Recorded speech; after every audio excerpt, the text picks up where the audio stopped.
Hello सांग मैंने केमिति अच्छंती आशा करछे समस्ते बहुत भलरे थिबे। आपण समस्त को मो तरफ जय गुरु ठाकुर डाकुचे आपण भलरे रुहतु सुस्थ रुहतु आपणकर पूरा दिनटी मंगलमय हो आ भलरे भलरे कटि जाऊ। तो मु भी भलरे अच्छी सबुदिन भाया है गोटे सुंदर सकाळ आरंभ आ सुंदर सकाळ आउ गोटे फ्रेश आ नुआ ब्लॉग को मु पुष्प आप समस्त को स्वागत करुच्ची।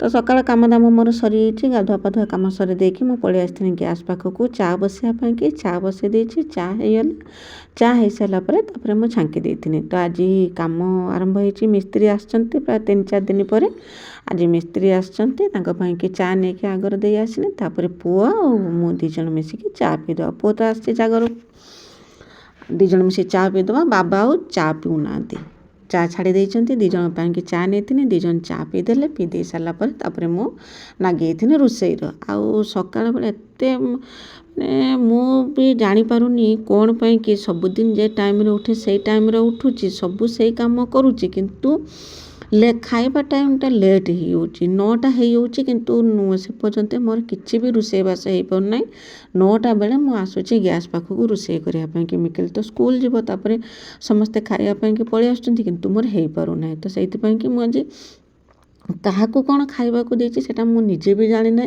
प्रथमे तो मु चा बनईदेनी चा बनईदे चा पी देती चा पी दे सारिकी आलू भाजी थी जे मु कहनी गैलन मिकिली दीज खाइबापी कि गैलन भी मागुला खाइबापी कि तो मिकिली भी ट्यूशन आसिक पहुँचला पहुँचिकी खाइबापी मांगला मु कहनी आलू भाजी देमी आलू भाजी देने से पखाड़ खाइबे तापर करना मु धीरे सुस्थे तरकारी पतर रोषे करमी मिस्त्री भी खाइबे तापर आमे माने समस्ते भी खाइबू।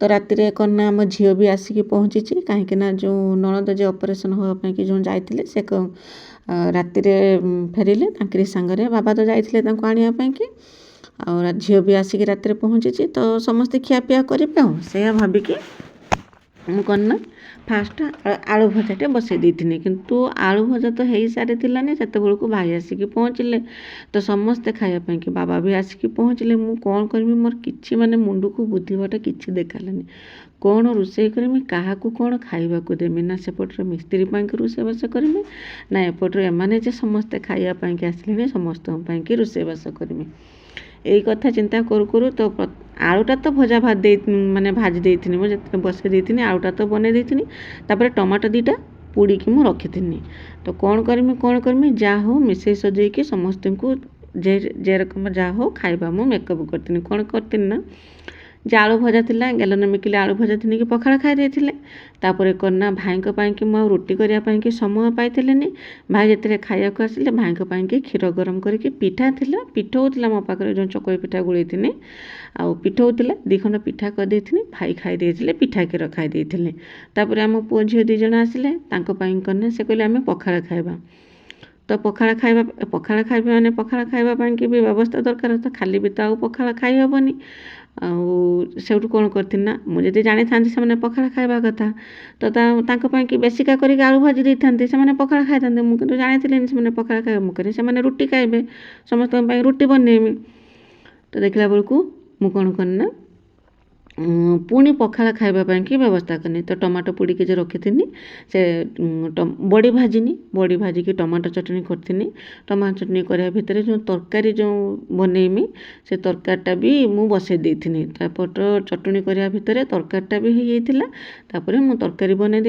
देकी खाइबापी देती बेसी भी काटिकी बसई पार्थिनी अल्प स्वल्प काटिकी बसई कहीं एत लेट हो जाऊँगी क्या कौन खाया दूजे मुझे भी भाभी पारूनी आ मत तो बिल्कुल भी समय होना सकाळ बेलाटा दीपर कथा तो मुझे कही पारना जथा कथा जहाँ जेरकम हो रोसई कर दूची बाड़ी रे तो परिबा भर्ती होती शागठू आरंभ करके विभिन्न प्रकार परिबा होती किंतु परिबा तो तुलिक आनुची रोसई करने कि मत समय होना कौन जहाँ पारुची तेणु गोटे अधे कि 2टा तरकारी बन दूसरी जदि माछ है तो तरकारी बनवाई मत समय मिलूना आउ परिबा सब सेरकम शाग सब मंजी हो गलानी ताकू काटिकी आनिकी बागेकी रांधिया कि मत समय होना तो यही रकम कौन पाई एत काम व्यस्त रोचे से मुझे भी जानीपारनी क्या रकम कने समय मैनेज करमी आगु तो छोट दिन थिला छोट दिन भी जहाँ जेरकम हो कम सुरुखुरी होता है तो आस्ते आस्ते दिन बड़ है तथापि भी मत समय अंटू ना कौन करमी किसी चिंता भी कर पारनी ତ ତାପରେ କନା ଯାହା ହଉ ଏରକମ କରିକି ବାବା ଆସିକି ପହଞ୍ଚିଥିଲେ ଆଉ ପୁଅ ଝିଅକୁ ଖାଇବାକୁ ଦେଇଥିଲି। ବାବା ଗାଧେଇ ପାଧେଇକି ଆସିକି ପହଞ୍ଚିଥିଲେ, ବାବାଙ୍କୁ ବି ଦେଇଥିଲି ଖାଇବା। ବାବାଙ୍କୁ ଦେଇଥିଲି ରୁଟି ଆଉ ତରକାରୀ ଦେଇଥିଲି। ତରକାରୀ କ'ଣ ବନେଇଥିଲି ମୋର ଆଉ ଖିଆଲ ପଡ଼ୁନାହିଁ, ମାନେ ଏତେ ତରବର କ'ଣ ତରକାରୀ ବନେଇ ଦେଇଥିଲି। ହଁ ମୁଁ ବନେଇଥିଲି ବେସର ବନେଇଥିଲି, ଶିମ୍ବ ବେସର ବନେଇଥିଲି, ବାସ୍ ମନରେ ପଡ଼ିଲା। ଶିମ୍ବ ବେସରଟା ମୁଁ ବସେଇଥିଲି ଆଉ ସେଟା କ'ଣ ନା ବଘାରିକି ତରକାରୀ କରିବା ପାଇଁ ମୋତେ ସମୟ ଥିଲାନି। ଏପଟରେ ମୁଁ ଚଟଣି ବନାଉ ବନାଉ ଶିମ୍ବ ବେସରଟା ବଘାରି ଦେଇଥିଲି। ଶିମ୍ବ ଆଳୁ ବାଇଗଣ ତାର ବେସର ବନେଇଥିଲି। ତ ତରକାରୀ ବି ହେଇଯାଇଥିଲା। ପୁଅ ଝିଅକୁ ଖାଇବାକୁ ଦେଇଥିଲି, ବାବାଙ୍କୁ ଖାଇବାକୁ ଦେଇଥିଲି, ସମସ୍ତେ ଖାଇଥିଲେ। ତାପରେ ମୁଁ ବି ଖାଇଥିଲି। ଖାଇ ଦେଇ ସାରିଲା ପରେ ଦେଖିପାରୁଥିବେ ଟିଅଲ ପାଖର ବାସନର ପାହାଡ଼। ସେଠି ଗୁଛିବା ପାଇଁକି ତ ମୋତେ ବହୁତ ସମୟ ଲାଗିଯାଏ। ଯେ ରୋଷେଇବାସ ହେଇଥିବ ବାସନ, ସମସ୍ତେ ଖିଆପିଆ କରିକି ଯାଇଥିବେ, ତାପରେ ଚା ପିଇବା ବାସନ, ସେଠି ଗୁଛିବା ପାଇଁକି ତ ମୋତେ 15-20 ମିନିଟ୍ ସେଇଠି ହିଁ ଚାଲିଯାଏ। ତାକୁ ସବୁ ଗୁଛେଇ ଗାଛେଇକି କିଚେନଟା ସଫା କରିଥିଲି। ସେଟା ସଫା ମାନେ ଜିନିଷପତ୍ର ଯାହାକୁ ଯେରକମ ବ୍ୟବସ୍ଥିତ କରିକି ରଖିବା କଥା ରଖିଥିଲି। ରଖିକି ଆସିକି ଆଗର କ'ଣ କରିଥିଲି ନା ଚୁଲି ଲଗେଇକି ଭାତଟେ ବସେଇ ଦେଇଥିଲି। ଭାତ ବସେଇ ଦେଇକି ତାପରେ ଆସିଥିଲି ବାସନ ଧୋଇବା ପାଇଁକି। ଲୁଗା ବି ମୋର ପଡ଼ିଥିଲା, ଲୁଗା ବି ମୁଁ ଧୋଇଥିଲିନି, ସେରକମ ବତୁରା ହେଇଥିଲା ଗାଧୁଆ ଲୁଗା। ଆଉ କ'ଣ ନା ବାସନ ଧୋଇଥିଲି। ବାସନ ଧୋଇ ସାରିକି ତାପରେ କ'ଣ ନା ଯିମି ଯାଇକି ମାନେ ରନ୍ଧାବଢ଼ା କାମରେ ନାଗି ଯିମି। ଆଉ ବାସନ ଭାବୁଥିବେ ଅଳ୍ପ ସ୍ୱଳ୍ପ ବାସନ ସାଙ୍ଗେ ସାଙ୍ଗେ ଧୁଆ ହେଇଯାଉଥିବ ବୋଲିକି, ତ ଅଳ୍ପ ସ୍ୱଳ୍ପ ବାସନ ନୁହେଁ। ଏବେ ତ ଆମ ପରିବାରରେ ସମସ୍ତେ ଅଛନ୍ତି ମାନେ ବହୁତ ସାରା ବାସନ ବାହାରୁଥିବ। ସକାଳ ବେଳା, ଦ୍ୱିପହର ବେଳା, ରାତି ବେଳା ବହୁତ ସାରା ବାସନ ବାହାରୁଥିବ। ତାକୁ ସବୁ ଧୁଆଧୁଇ କରିକି ଆସିଲା ବେଳକୁ ଭାତ ହେଇଯାଇଥିଲା ମୋର। ଭାତ ଗାଳି ଦେଇଥିଲି, ଭାତ ଗାଳି ଦେଇକି ତରକାରୀ ପାଇଁ ବ୍ୟବସ୍ଥା କରିଥିଲି। ସେପଟେ ଜଣେ ମିସ୍ତ୍ରୀ ଆସିକି ପହଞ୍ଚନ୍ତି, ସେମାନେ ବି ଖିଆପିଆ କରିବେ। ତ ତରକାରୀ ତ କରିବେ, ସେମାନେ ଜଳଖିଆ ଖାଉଛନ୍ତି, ରୁଟି ଖାଉନାହାନ୍ତି। ଜଳଖିଆ ଖାଉଛନ୍ତି ମାନେ ମୁଢ଼ି ତରକାରୀ ସେମାନେ ଖାଉଛନ୍ତି। ତରକାରୀ ତ ମୋର ରେଡ଼ି ହେଇଯାଇଥିଲା ଆଉ ସେମାନେ ଖାଇବାକୁ ଆସିବେ ସେତେବେଳେ ତାଙ୍କ ପାଇଁକି ବାସନଟା ଧୋଇକି ତାଙ୍କୁ ଯାଇଥିଲି ଖାଇବାକୁ ଦେବା ପାଇଁକି। ଆଉ ସେ ଖାଇସାରିଲା ପରେ ତାପରେ ମୋର ସକାଳ କାମ ସରିଥିଲା। ସକାଳ କାମ କ'ଣ ସରିଥିଲା, କାଲି ମୋର ମାନେ କାଲି ଯେଉଁ ରୋଷେଇବାସ ସରିଲା ବେଳକୁ, ଏଇଟା ତ ଗଲା କାଲିର ଭିଡ଼ିଓ, ମୁଁ ଆଜି ଭଏସ୍ ଦେଉଛି। ମୋର ରୋଷେଇବାସ ସରିଲା ବେଳକୁ ଦିନ 2ଟା ବାଜିଯାଇଥିଲା। ତ ଜାଣିପାରୁଥିବେ ଏଇରକମ ସବୁ କାମ ସରେଇକି ଚୁଲି ଲଗେଇଲା ବେଳକୁ ମୋତେ 11ଟା 11:30 ବାଜିଯାଉଛି। ଯେତେବେଳେ 11:30 ବେଳେ ଚୁଲି ଲଗାଉଛି ତ ଏତେ ଶୀଘ୍ର ତ ଆଉ ରୋଷେଇ ସରିବନି, ନିହାତି 2-3ଟା ତରକାରୀ ବନା ହେଉଛି। ତରକାରୀ ବନେଇ ସାରିକି ରୋଷେଇ ସରିଲା ବେଳକୁ ହେଇଯାଉଛି 1:30 2ଟା ବାଜିଯାଉଛି ସମୟ, ଯେଉଁଟାକି 12:30 1 ନହେଲେ 1:30 ସୁଦ୍ଧା ରୋଷେଇ ସରୁଥିବ। ସେଟା ଏବେ ରୋଷେଇ ସରିଲା ବେଳକୁ 2ଟା ବାଜିଯାଉଛି। ତ ଜାଣିପାରୁଥିବେ କେତେ ବ୍ୟସ୍ତ ରହୁଛି ମୁଁ। ଏ ସମୟ ଭିତରେ କ'ଣ ଭିଡ଼ିଓ ବନେଇବା ପାଇଁ ମୋତେ ବିଲକୁଲ ବି ସମୟ ହେଉନାହିଁ। ବେଳେବେଳେ ମନ ଦୁଃଖ ବି ହେଉଛି, କେତେ ପରିଶ୍ରମ କରୁଛି ଆଉ ମାନେ ଭିଡ଼ିଓ ବନେଇବା ପାଇଁକି ସମୟ ମିଳୁନାହିଁ, ଭାରି ମନ ଦୁଃଖ ହେଉଛି। ତା ବେଳେବେଳେ କ'ଣ ଭିଡ଼ିଓ କଥା, ଏତେ କାମ ଭିତରେ ଭିଡ଼ିଓ କଥା ମନକୁ ହିଁ ଆସୁନାହିଁ ଯେ ମୋବାଇଲ ନେଇକି ରଖିମି ଭିଡ଼ିଓ ବନେଇମି, ସେତିକି ବି ହେଉନାହିଁ। ଭାବିଥିମି ହଁ ଭିଡ଼ିଓ ବନେଇମି ବୋଲିକି, କିନ୍ତୁ ସେତିକି ବି ହେଇପାରୁନାହିଁ ମୋ ଦେଇକି। ଯାହା ଅଳ୍ପ ସ୍ୱଳ୍ପ କରିକି ଭିଡ଼ିଓ ବନେଇଛି ସେତିକି ଆପଣଙ୍କ ସାଙ୍ଗରେ ସେୟାର କରିଛି। ଆଉ ଆଶା କରୁଛି ମୋ ଭିଡ଼ିଓଟି ଆପଣଙ୍କୁ ପସନ୍ଦ ଆସିବ ବୋଲିକି। ଏତେ ବ୍ୟସ୍ତ ରହୁଛି କ'ଣ ପାଇଁକି ମୁଁ ଜାଣିପାରୁନି। ହାତରୁ ବିଲକୁଲ ବି କାମ ଛାଡ଼ ହେଉନାହିଁ। ଖିଆପିଆ ସରିଲା ବେଳକୁ ତ ବାଜି ହେଉଛି ଦିନ 3ଟା 4ଟା। ତ 4ଟା ବେଳେ ମୁଁ ଖାଇଥିଲି, ସମସ୍ତଙ୍କୁ ଖାଇତେ ପିଇତେ ଦିଆଦିଇ କାମ ସରେଇକି ଆଉ ଯାହା ସବୁ ଥିଲା ମୁଁ ଖାଇକି ଉଠିଲା ବେଳକୁ ସେ ମିକିଲି ସ୍କୁଲରୁ ଆସିକି ପହଞ୍ଚିଲା। ତ ଜାଣିପାରୁଥିବେ କେତେ ଲେଟ୍ ହେଇଯାଉଛି ମୋତେ। ତାପରେ କ'ଣ ଭାତ ଗାଳି ଦେଇଥିଲି। ଭାତ ଗାଳି ଦେଇ ସାରିଲା ପରେ ଭାଇ ଆଣିଥିଲେ କଲରା ବୋଇତାଳୁ ଭଜା ଭାଜିଥିଲି। ଆଉ କ'ଣ ସଜନା ନାଡ଼ି, ଆଳୁ, ବାଇଗଣ ତାର ଗୋଟେ ତରକାରୀ ବନେଇଥିଲି। ସାଧା ତରକାରୀ ମାନେ ଫୁଟା ତରକାରୀ ବନେଇଥିଲି। ଆଉ ବଡ଼ି ଦେଇକି ତାପରେ ବନେଇ ଦେଇକି ଏଇ ଯେଉଁ ଭଜା ଭାଜି ସାରିକି ତାପରେ ତରକାରୀଟା ବସେଇ ଦେଇକି ଯାଇଥିଲି ମାଛ କିଣିବା ପାଇଁକି। ମାଛ କ'ଣ ଭାଇ ସକାଳେ ଘିନିକି ଆସିଥିଲେ, ବଡ଼ ବଡ଼ ଗଡ଼ିଶ ମାଛ ଘିନିକି ଆସିଥିଲେ। ଆଣିକି ତାକୁ କ'ଣ ପାଣିରେ ପକେଇଥିଲେ। ମୋତେ ଆଉ ଦିନସାରା ସକାଳଠୁ ମୋତେ ଆଉ ବିଲକୁଲ ବି ଫୁର୍ସତ ନାହିଁ ମାଛ କିଣିବା ପାଇଁକି। ମୁଁ ତ ଏପଟରେ କାମରେ ବ୍ୟସ୍ତ ଅଛି, ମୁଁ ଆଉ କେତେବେଳେ ଯିବି ମାଛ କିଣିବା ପାଇଁକି। ତ ସେଥିପାଇଁ କି ମୁଁ କହିଲି ତରକାରୀଟା ବସେଇଦେମି। ତରକାରୀଟା ବସେଇ ଦେଇକି, କାହିଁକି ନା ଆମେ ସାଧା ଖାଇବା ଆଉ ଭାଇ ଆଉ ଛୁଆ ସେମାନେ କ'ଣ ନା ଆଇଁଷ ଖାଇବେ। ତ ସାଧା ତରକାରୀଟା କରିଦେଇ ସାରିକି ତାପରେ ଯିମି କ'ଣ ନା ମାଛ କିଣିବା ପାଇଁ। ତ ଦେଖିପାରୁଥିବେ ଏଇ ଯେଉଁ ଆମ ଧାନ ଉଁଷା ହାଣ୍ଡିରେ କିଣିକି ଆଣିଥିଲି, ଧାନ ଉଁଷା ହାଣ୍ଡିରେ ତାକୁ ବତୁରେଇ ଦେଇଛନ୍ତି। ଆଉ ସେମାନେ କ'ଣ ନା ମୁଁ ବହୁତ ଚେଷ୍ଟା କରିଥିଲି କେରକମ ତାକୁ ହାତରେ ଧରିମି ବୋଲିକି, ତ ହାତରେ ବିଲକୁଲ ବି ଧରା ଦେଇଥିଲିନି, କାହିଁକିନା ପାଣିରେ ତାଙ୍କର ବଳ ବହୁତ।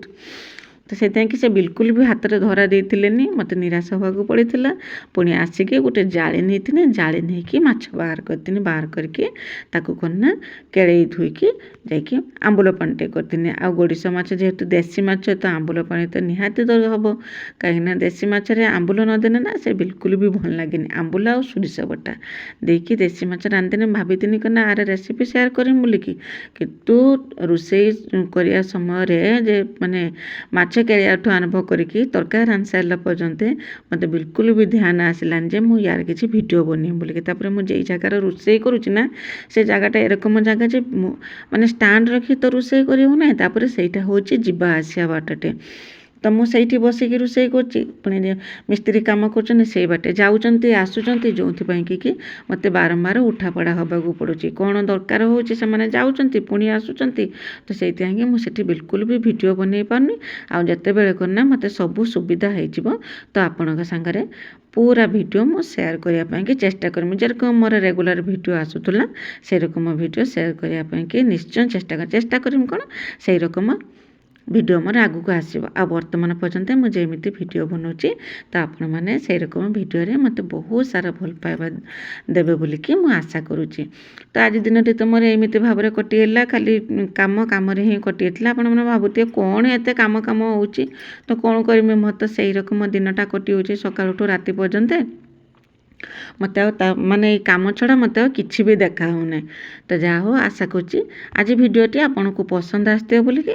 ଯଦି ପସନ୍ଦ ଆସିଥିବ ଚ୍ୟାନେଲକୁ ସବସ୍କ୍ରାଇବ୍ କରିକି ଭିଡ଼ିଓକୁ ଲାଇକ୍ ଟିକେ କରିଦେବେ, ଆଉ ଛୋଟ ସ୍ନେହ ଭରା କମେଣ୍ଟଟେ ମୋ ପାଇଁ ଲେଖିଦେବେ ଯେ ମୋ ଭିଡ଼ିଓ ଆପଣଙ୍କୁ କେମିତି ଲାଗୁଛି ବୋଲିକି। ତ ଗଲା ଭିଡ଼ିଓରେ ଡଲି ଦିଦି, ବିଜୟଲକ୍ଷ୍ମୀ ଦିଦି, ବିଜୟଲକ୍ଷ୍ମୀ ଅପା, ଅପରାଜିତା ଦିଦି, ଚିକୁମୁନି ଦିଦି, ଆଉ ସୋନି ଦିଦି, ସ୍ନେହଲତା ଦିଦି, ଆଉ ପ୍ରମିତା ଦିଦି ସମସ୍ତେ ବହୁତ ସୁନ୍ଦର ସୁନ୍ଦର କମେଣ୍ଟ ଲେଖିଛନ୍ତି। ସମସ୍ତଙ୍କୁ ମୋ ତରଫରୁ ବହୁତ ବହୁତ ଧନ୍ୟବାଦ। ତାପରେ ଚିକୁମୁନି ଦିଦି ଲେଖିଛନ୍ତି କ'ଣ ନା, ଏରୁଣ୍ଡି ବନ୍ଧ ଉପରେ ବସି ପରିବା କାଟନ୍ତୁନି। ତ ଆଗକୁ ମୁଁ ନିଶ୍ଚୟ ଧ୍ୟାନ ଦେବି। ସେଇଟା ଆମ ବାଡ଼ି ଦୁଆର, ସେଇଠି ବସିକି ସେପଟେ କାମ ହେଉଛି ନା, ତଳଟା ମାନେ ଅସନା ହେଇଛି, ବସି ହେଉନାହିଁ, ତ ସେଇଥିପାଇଁ କି ମୁଁ ସେଇଠି ବସିକି ପରିବା କାଟେ। ତ ଆଗକୁ ନିଶ୍ଚୟ ମୁଁ ଧ୍ୟାନ ଦେବି, ଆଉ ସେଠି ଆଉ ମୁଁ ବିଲକୁଲ ବି ବସିବିନି। ଆଉ ସ୍ନେହଲତା ଦିଦି ଏତେ ସାରା ଭଲ ପାଇବା ଦେଇଛନ୍ତି ଯେ ନ କହିବା କଥା, କାହିଁକିନା ସେ ସବୁବେଳେ ମୋ ଭିଡ଼ିଓ ଦେଖନ୍ତି ଯେ ମୁଁ କେରକମ ଆଉ କି ରୋଷେଇ କରୁଛି ବୋଲିକି। ତ ମୋତେ ଏତେ ସାରା ଭଲ ପାଇବା ଦେଉଥିବାରୁ ଆପଣ ସମସ୍ତଙ୍କୁ, ଖାଲି ସ୍ନେହଲତା ଦିଦି ନୁହେଁ, ସମସ୍ତେ ଯେଉଁମାନେ ମୋ ଭିଡ଼ିଓ ଦେଖୁଛନ୍ତି ଆଉ ମୋ ଭିଡ଼ିଓ ଦେଖିକି କମେଣ୍ଟ ଲେଖିବା ପାଇଁକି ଭୁଲି ଯାଉଛନ୍ତି, ତ ସମସ୍ତଙ୍କୁ ମୋ ତରଫରୁ ବହୁତ ବହୁତ ଧନ୍ୟବାଦ। ତ ସ୍ନେହଲତା ଦିଦି ଆପଣଙ୍କୁ ହୃଦୟରୁ ସହିତ ମାନେ ମୋ ଅନ୍ତରରୁ ବହୁତ ବହୁତ ଧନ୍ୟବାଦ। ତ ବେଳଓଳି ସମୟ ହେଇଯାଇଥିଲା, ଏବେ ତ ଆମର ଟମାଟୋ ପାଚିଲାଣି, ତ ଟମାଟୋ ତୁଳିବା ପାଇଁକି ପଳେଇ ଆସିଥିଲି। ଟମାଟୋ ତୁଳିକି ନେଇକି ରଖିଦେମି, ରଖିଦେଇ ସାରିକି ବେଳଓଳିଆ କାମ ଯେତିକି ମୋର ସବୁ କାମ ମୁଁ କରିମି, ଯେରକମ ବାସନ କୁସନ ଧୁଆଧୁଇ, ଲୁଗାପଟା ଧୁଆଧୁଇ ସବୁ କାମ। ତ ରହୁଛି, ବାଏ ବାଏ, ଜୟ ଗୁରୁ।